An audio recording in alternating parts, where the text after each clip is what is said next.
ತುಂಬಾ ಗೌರವ, ತುಂಬಾ ಇಷ್ಟ ನನಗೆ. ಅವ್ರು ಮಾಡಲು ಸಹಾಯನೂ ಸಮಯ ಬಂದು ಹೇಳ್ತೀನಿ. ಒಟ್ಟು ನಾನು ಯಾವಾಗಲೂ ಅವರಿರೋ ಪ್ರೀತಿಗೆ ನನಗೆ ಅವ್ರ ಮೇಲಿರೋ ನಿಯತ್ತಿಗೆ ನಾನು ದೊಡ್ಡ ಎಲ್ಲ ಪ್ರಚಾರ ಮಾಡ್ತಾ ಇದ್ದಾರೆ. ನನ್ನ ಹಿಂದೂ ವಿರೋಧಿ ಅಂತ ಪಟ್ಟ ಕಟ್ತಾ ಇದೆ.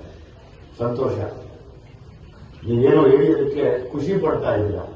ಆದರೆ ನಾನು ಒಂದು ಮನೆಗೆ ವಿರೋಧಿ ಅಲ್ಲ. ತಿನ್ನೋ ಅನ್ನ ಹಾಕಿರೋ ಮನೆಯಲ್ಲಿ ನಾವು ವಿರೋಧಿ ಆಗಲ್ಲ ಯಾವತ್ತೂ. ನಾವಿರೋವರೆಗೂ ನಮ್ಮ ಜೀವ ಇರೋವರೆಗೂ ಅವ್ರ ಮನೆಗೆ ನೇರ್ತಾಗೇ ಇರ್ತೀವಿ. ಪರವಾಗಿಲ್ಲ ನೀವು. ಅದು ನಾವು ಕೂಡ ಕಲ್ತಿದ್ವಿ. ಅಂದ್ರೆ ಬೆಳಿಗ್ಗೆ ಎದ್ದಿದ ತಕ್ಷಣವೇ ಕರಾದ್ರೆ ವಸತೆ ಲಕ್ಷ್ಮೀ ಕರಮಧ್ಯೆ ಸರಸ್ವತಿ ಕರಮೂಲೆ ಸ್ಥಿತೇ ಗೌರಿ ಪ್ರಭಾತೆ ಕರ ದರ್ಶನಂ ಸಮುದ್ರ ವಸನಾದೇವೆ ಪರ್ವತಸ್ಥನ ಮಂಡಲೆ ವಿಷ್ಣು ಪತ್ನಿ ನಮಸ್ತುಭ್ಯಂ ಪಾದಸ್ಪರ್ಶಂ ಕ್ಷಮಸ್ವಾಮಿ ಅಂತ ಬೆಳಿಗ್ಗೆ ಹೊತ್ತಿದ್ದು ಭೂಮಿನ ಕೈ ಮುಗಿದು ನಡ್ಕೊಳ್ಳೋದು ಗೊತ್ತು. ಪಕ್ಕದಲ್ಲಿ ಲಾ ಇಲಾಹಿ ಇಲ್ಲಲ್ಲ ಮೊಹಮ್ಮದ್ದು ರಸೂಲುಲ್ಲಾ ಅಂತ ಕೇಳಿಸ್ಕೊಂಡು ಕೈ ಮುಗಿದಿರೋದು ಗೊತ್ತು. ಇನ್ನೊಂದು ಸತಿ ಕಷ್ಟ ಅಂದಾಗ ಚರ್ಚಿಗೆ ಹೋಗಿ ಫಾದರ್ ಹತ್ರ ಕೇಳಿದ್ದು ಗೊತ್ತು ನನಗೆ.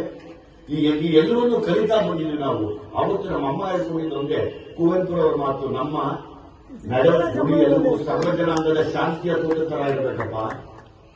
ನಾವು ಅವತ್ತಿಂದ ಭಾರತ ದೇಶ ಹುಟ್ಟಿದಾಗಿಂದ ಹಿಂದೂ